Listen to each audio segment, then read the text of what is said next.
Imagine two people waking up tomorrow morning.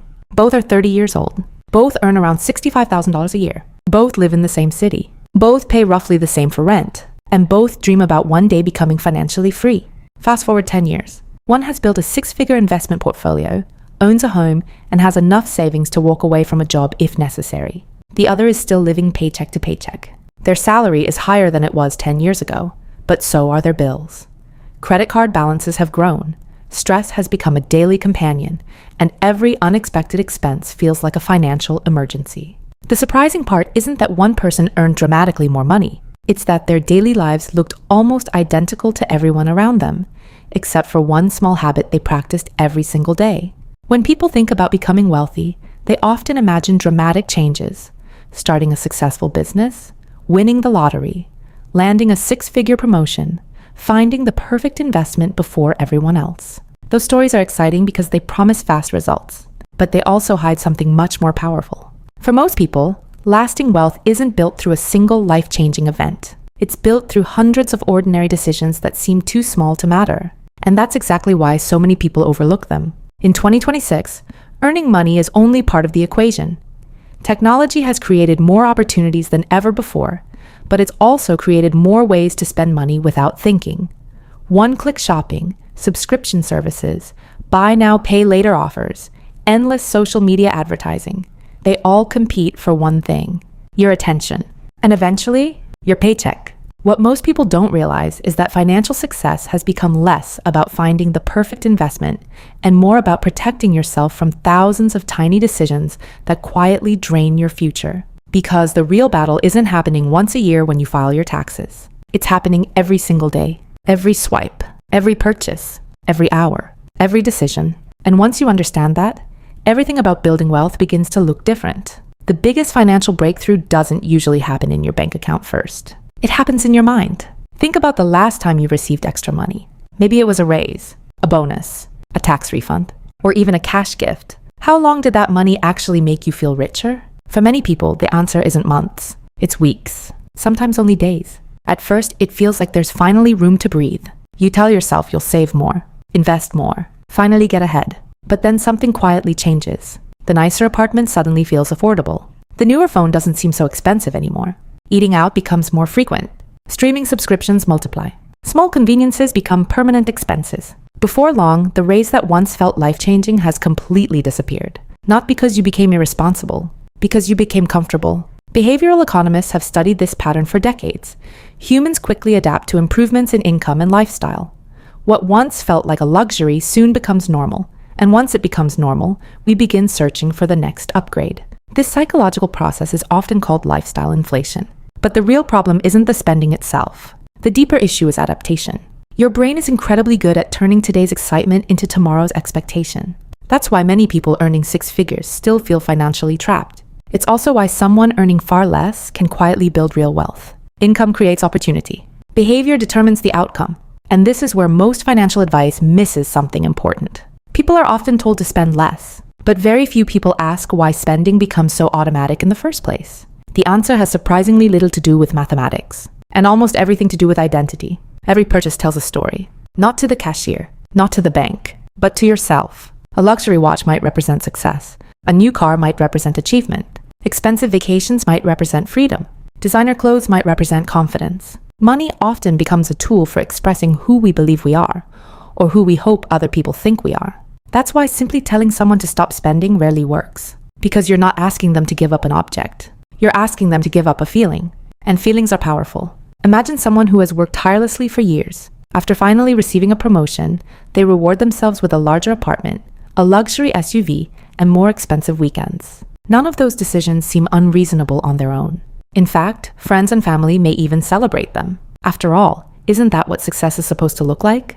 But here's the hidden cost. Every new monthly payment quietly reduces future choices. The larger rent becomes permanent. The car payment becomes unavoidable. Insurance increases. Maintenance costs appear. Soon, the promotion that was supposed to create freedom has actually created dependence. Now, the job can't simply be left. It must be protected, because too many financial commitments depend on it.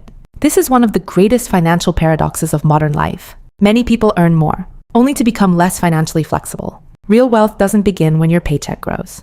It begins when your obligations stop growing faster than your income. And that brings us to the daily habit that quietly separates people who stay broke from those who gradually build financial freedom. It isn't investing. It isn't budgeting. It isn't earning multiple streams of income. Those things matter, but they come later. The first habit happens before any of them. Every single day, wealthy thinkers ask themselves one simple question before making financial decisions. Will this purchase increase my future freedom or reduce it? At first glance, it sounds almost too simple, but this question changes everything because it forces your brain to stop reacting emotionally and start thinking long-term. Imagine standing in a store, looking at a $200 impulse purchase. Without this question, your mind focuses on what you'll gain today. With the question, your mind begins seeing something completely different. You don't just see the price tag. You see what that same $200 could become if invested consistently over time. You see the extra hours you'll need to work to replace it after taxes. You see the opportunity quietly disappearing. This isn't about feeling guilty for spending money. Life should be enjoyed. Experiences matter. Celebrations matter. Comfort matters. The goal isn't to eliminate spending. The goal is to become intentional. Because intentional spending creates room for intentional investing. And intentional investing creates options. The remarkable thing is that this daily question doesn't only affect large purchases. It transforms small decisions that seem completely harmless. A daily habit of questioning financial choices gradually reshapes the way you think about money itself. Instead of asking, "Can I afford this?" you begin asking something much more powerful. What is this costing my future? That shift may seem subtle today, but over months and years, it changes almost every financial decision you make. And once that mental transformation begins, something even more important starts to happen. You stop chasing the appearance of wealth and start building the reality of it. That difference, the difference between looking wealthy and becoming wealthy, is where many financial journeys either accelerate or quietly fall apart. Because once you begin asking, "What is this costing my future?" another question naturally follows. What am I paying without even realizing it? The answer isn't always obvious. Sometimes the biggest expense in your life isn't a purchase at all. It's a habit. Think about time for a moment. Every day, each of us receives the same 24 hours. Yet financially, those hours don't have the same value. One person finishes work, goes home, and spends the evening consuming content that disappears from memory the next day.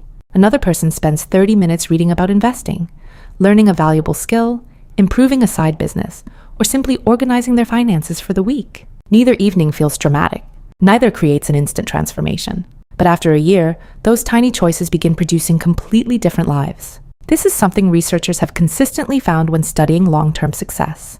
Small, repeated behaviors often matter far more than occasional bursts of motivation. Motivation comes and goes. Systems remain. That's why people who rely only on motivation often struggle financially. They wait until they feel ready. They wait for January. They wait for the next paycheck. They wait until life becomes less stressful. But wealth rarely rewards waiting. It rewards consistency. And consistency is built through routines, not emotions. This is why the habit we're talking about isn't something you do once a month. It's something you practice every single day. Not because each day changes your financial life, but because each day changes you.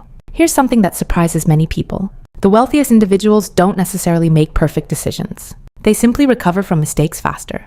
Imagine two people who each waste $500 on something they later regret. The first shrugs and says, "Everyone wastes money." Then they repeat the same behavior next month.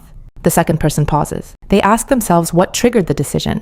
Were they stressed? Trying to impress someone? Shopping out of boredom? Rewarding themselves after a difficult week? That reflection takes only a few minutes. But it's incredibly valuable, because every financial mistake contains information. If you ignore it, the mistake becomes a pattern. If you study it, the mistake becomes education. Many people believe financial intelligence comes from knowing complicated investment strategies. In reality, it often begins with understanding yourself. Why do you spend when you're anxious? Why do advertisements feel irresistible after a long day? Why does comparison suddenly make your current life feel inadequate?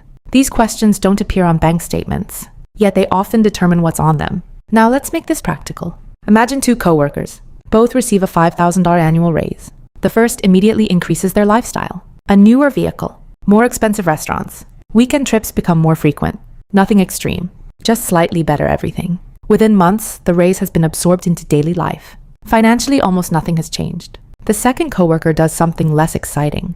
Before spending a single dollar of that raise, they automatically direct part of it into investments and savings. Then they continue living almost exactly as they did before. At first, their life doesn't look much different. Friends may even wonder why they aren't enjoying their success. But 5 years later, the picture changes dramatically. The automatic investments have continued month after month. Market growth has begun working in their favor.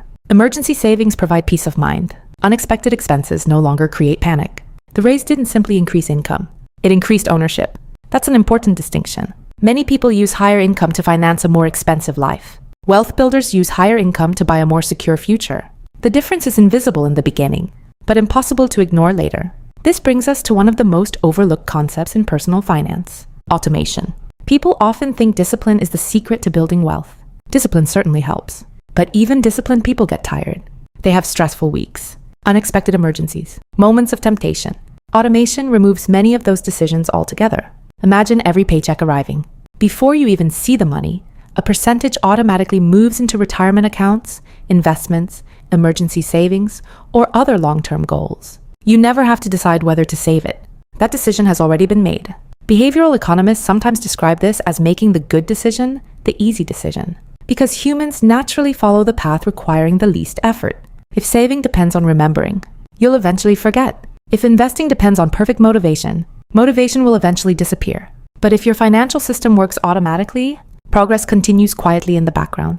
This doesn't eliminate every mistake. It simply reduces the number of opportunities for emotion to interfere. And over decades, that difference becomes enormous. But there's another hidden cost people rarely calculate. Not the cost of spending, the cost of delaying.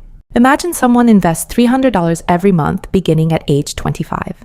Now imagine someone else waits until 35 before starting the exact same habit. They invest the same monthly amount. They choose similar investments. They remain equally consistent. The only major difference is time. Those 10 years can create an enormous gap in long-term wealth because of compound growth. Compounding is often described as earning returns on your returns. But psychologically, it's even more interesting than that. Compounding rewards patience more than intensity. You don't need to become rich overnight. You need to avoid interrupting the process. That's difficult because modern life constantly encourages immediate rewards. Everything is designed to happen instantly. Food arrives within minutes. Entertainment starts with a single tap. Packages appear the next day. Our financial expectations quietly begin following the same pattern. We want quick results, quick profits, quick success. But wealth has always followed a different clock. It grows quietly, almost invisibly, until one day the progress that seemed insignificant becomes impossible to ignore. And that's exactly why so many people quit too early. They're measuring daily progress instead of long-term direction. The people who eventually become financially secure aren't usually the ones who made one perfect decision. They're the ones who kept making good enough decisions long after the excitement disappeared. And in the final part, we'll bring everything together into a simple daily framework, one that can completely change the way you think about money, freedom, and the small choices that quietly shape your future. By now, one thing should be clear. Staying broke is rarely the result of one catastrophic financial decision. More often, it's the result of hundreds of unnoticed decisions that slowly pull you away from the future you wanted to build. And the opposite is true as well. Financial freedom usually doesn't begin with one extraordinary breakthrough. It begins with one ordinary habit that you repeat long enough for it to change who you become. So let's bring everything together into a practical daily framework. Not a complicated budget, not a rigid financial plan, just a simple system that can reshape the way you make decisions. The first step is awareness. Before spending money, pause for a few seconds and ask yourself, will this purchase increase my future freedom or reduce it? Don't rush to answer. That brief pause interrupts emotional spending and gives your logical mind a chance to catch up. Sometimes you'll still buy the item, and that's perfectly fine. The difference is that now you're making a conscious decision instead of an automatic one. The second step is paying yourself first. The moment income arrives, move a portion toward your future before your lifestyle has a chance to claim it. For some people, that might be 5%. For others, 10% or more. The exact percentage matters less than the consistency. What matters is creating a system where your future is funded before your impulses are. The third step is learning something about money every day. It doesn't have to take hours. 10 or 15 minutes is enough. Read a chapter from a personal finance book. Listen to a podcast on investing during your commute. Review your monthly expenses. Study how compound growth works. The goal isn't to become a financial expert overnight. It's to become slightly wiser than you were yesterday. Knowledge compounds just like money. One lesson may not change your life. Hundreds of lessons almost certainly will. The fourth step is tracking one meaningful number. Many people check their social media accounts multiple times a day, but rarely look at their net worth, investment balance, or savings progress. What you measure tends to improve because your attention naturally follows it. If you never measure your financial progress, it's easy to believe nothing is changing. But when you watch small improvements accumulate month after month, consistency becomes much easier. Progress creates motivation, not the other way around. There's another habit that separates people who build wealth from those who struggle to keep it. They become comfortable delaying gratification. This isn't about denying yourself every pleasure.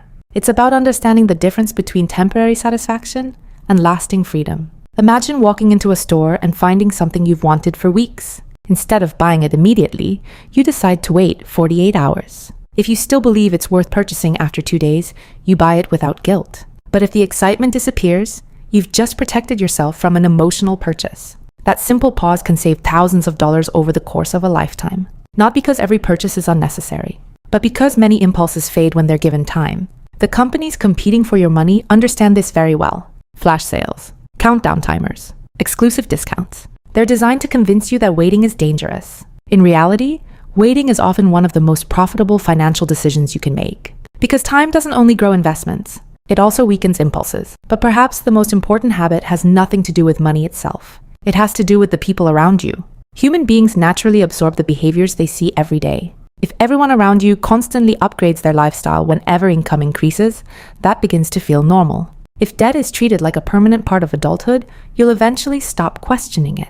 If financial planning is never discussed, it's easy to assume it isn't important. Your environment quietly shapes your expectations. That's why building wealth isn't only about changing your bank account. It's about changing the conversations you have, the information you consume, and the examples you choose to follow. Spend enough time around people who value long-term thinking, and patience begins to feel normal. Spend enough time learning from financially responsible voices, and impulsive decisions become easier to recognize. Your financial habits are rarely created in isolation. They're influenced by your environment every single day. Choose that environment carefully. Now, let's return to the two people we met at the beginning. Same age, similar income, same city, same opportunities. 10 years later, their lives look completely different. It wasn't because one discovered a secret investment. It wasn't because one was unusually lucky. And it certainly wasn't because one made a single perfect decision. The difference was built one ordinary day at a time. One person repeatedly asked questions about the future. The other repeatedly answered only to the present. One automated good decisions before emotion had a chance to interfere. The other trusted willpower alone. One viewed raises as opportunities to buy freedom. The other viewed raises as opportunities to buy a more expensive lifestyle. Neither path felt dramatic in the moment, but time amplified every decision. That's what compounding really is. Not just money earning money. It's small behaviors becoming powerful because they were repeated consistently. The biggest lesson isn't that you should never spend money. Money is meant to improve your life. It's meant to create experiences, security, generosity, and opportunities. The goal isn't to become someone who avoids every purchase. The goal is to become someone whose spending reflects their priorities instead of their impulses. Because financial freedom isn't measured by how much you earn. It's measured by how much control you have over your choices. When your savings can cover unexpected emergencies, you gain peace of mind. When your investments begin generating income, you gain flexibility. When your monthly obligations remain manageable, you gain options. And options are one of the greatest forms of wealth. The real transformation happens when you stop asking, "How can I look wealthier?" and begin asking, "How can I become freer?" Those are two completely different goals. One depends on other people's opinions. The other depends on your own decisions. So tomorrow morning, when you wake up, remember this. You probably won't become wealthy before lunch. You probably won't find the perfect investment by dinner. And you almost certainly won't transform your finances in a single day. But you can make one decision, then another, and another after that. Because every day you repeat a habit that protects your future, you're casting a vote for the person you want to become. Years from now, people may look at your financial success and assume you were lucky. They'll see the outcome. They won't see the thousands of quiet decisions that created it. The daily pause before spending. The automatic investment that happened every payday. The evenings spent learning instead of scrolling. The patience to let time do its work. Those habits may seem too small to matter today, but they're the same habits that quietly make it incredibly difficult to stay broke. Not because they change your life overnight, because they change you. One decision, one day, and 1 year at a time. And in the end, that's how lasting wealth has always been built.